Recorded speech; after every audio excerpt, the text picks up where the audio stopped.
தமிழகத்தில் பெஞ்சல் புயலால் மிக கடுமையான பாதிப்பை நாம் சந்திக்க நேர்ந்திருக்கிறது.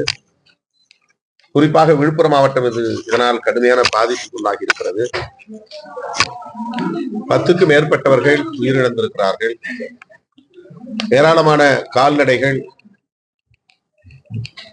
வெள்ளத்தில் அடித்துச் செல்லப்பட்டுள்ளன, உயிரிழந்திருக்கின்றன. இந்த நிலையில் தோட்டப்பயிர்கள், வேளாண் பயிர்கள் போன்ற சேதங்களையும் மக்கள் சந்திக்க நேர்ந்துள்ளது. தமிழ்நாடு முதல்வர் அவர்கள் ஒரு ரேஷன் அட்டைக்கு 2000 ரூபாய் இழப்பீடு வெள்ள நிவாரணமாக வழங்கப்படும் என்று அறிவித்திருக்கிறார். அது போதாது என்கிற கோரிக்கை மக்களிடமிருந்து எழுந்துள்ளது. அண்டை மாநிலமான புதுச்சேரியில் ஒரு ரேஷன் அட்டைக்கு தலா 5000 ரூபாய் வழங்குவதாக அறிவித்திருக்கிற நிலையில் தமிழ்நாட்டு மக்களிடமும் அந்த எதிர்பார்ப்பு உள்ளது. எனவே மாண்புமிகு முதல்வர் அவர்கள் இந்த கோரிக்கையை கனிவோடு பரிசீலிக்க வேண்டும். வெள்ளத்தால் பாதிக்கப்பட்டவர்கள் மட்டுமின்றி வெள்ளம் சூழ்ந்ததனால் பாதிக்கப்பட்ட மக்களுக்கும் வெள்ள நிவாரணம் வழங்க வேண்டும். உயிரிழந்தோர் குடும்பத்தினருக்கு 5 லட்சம் ரூபாய் வழங்குவதாக அறிவித்திருக்கிற தமிழக அரசு அதனை 10 லட்சமாக உயர்த்தி வழங்க வேண்டும் என்றும் விடுதலை சிறுத்தைகள் கட்சி வேண்டுகோள் விடுக்கிறது. வெள்ள நிவாரணம் இந்திய ஒன்றிய அரசு 2475 கோடி ரூபாய் வழங்க வேண்டும் என்று தமிழக அரசின் சார்பிலே கோரிக்கை வைக்கப்பட்டிருக்கிறது. இந்த கோரிக்கையை வலியுறுத்தி விடுதலை சிறுத்தைகளின் நாடாளுமன்ற உறுப்பினர்களாகிய நானும் தோழர் ரவிக்குமார் அவர்களும் உள்துறை இணையமைச்சர் மாண்புமிகு நித்யானந்த ராய் அவர்களை நேரிலே சந்தித்து கோரிக்கை மனுவை கொடுத்திருக்கிறோம், பரிசீலிப்பதாக கூறியிருக்கிறார்.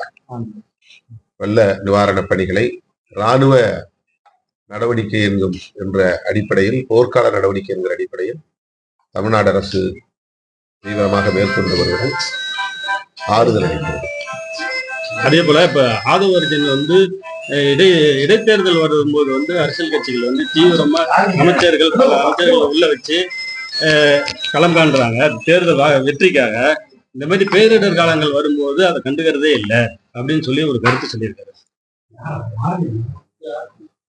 தனிப்பட்ட கருத்தாக அவர் அதை பதிவு செய்திருக்கிறார். அது கட்சி கருத்தல்ல. ஆனந்த விகடனின் சார்பில் வெளிவரும் அந்த புத்தகம் தமிழகம் மற்றும் பிற மாநிலங்களை சார்ந்த இடதுசாரி சிந்தனையாளர்களின் கட்டுரைகளை தொகுத்து எல்லோருக்குமான தலைவர் என்கிற நூலாக அதை வெளியிடுகிறார்கள். இந்த அளப்பரிய முயற்சியை மேற்கொண்டு புரட்சியாளர் அம்பேத்கர் குறித்த புத்தகத்தை வெளியிடுகிற விகடன் பதிப்பகத்திற்கு என்னுடைய பாராட்டுதலையும் வாழ்த்துக்களையும் தெரிவித்துக் கொள்கிறேன். அந்த நிகழ்விலே பங்கேற்பதற்கு எனக்கு அழைப்பு விடுக்கப்பட்டது. ஓராண்டுக்கு முன்பே நான் இசைவளித்திருந்தேன். ஆனால் தற்போதைய சூழலில் அந்த நிகழ்வில் என்னால் பங்கேற்க இயலவில்லை. அதற்காக வருந்துகிறேன். அந்த விழா வெற்றிகரமாக அமைய என்னுடைய வாழ்த்துக்கள். என்ன சூழல் அதை நான் விளக்கியிருக்கேன். அறிக்கை சொல்லுங்க, ஒரு அறிக்கை வெளியிட்டிருக்கிறேன். அவ்வளவுதான்.